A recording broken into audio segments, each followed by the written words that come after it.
aturan susunan adat dan budaya Minang itu cacat, lemah, mandul, ulah oknum-oknum Pangulu Datuk seprovinsi Sumbar nol atau tidak pernah melewati program kaderisasi alih generasi.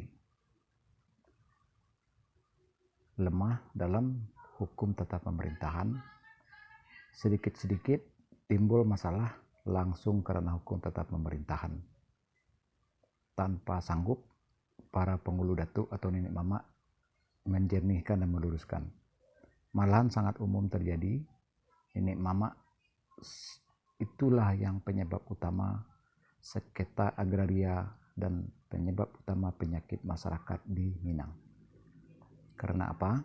Karena kaum hanya berhalusinasi, padahal si Pangulu Datuk tidak bertanggung jawab dengan amanah dan tidak konsisten dengan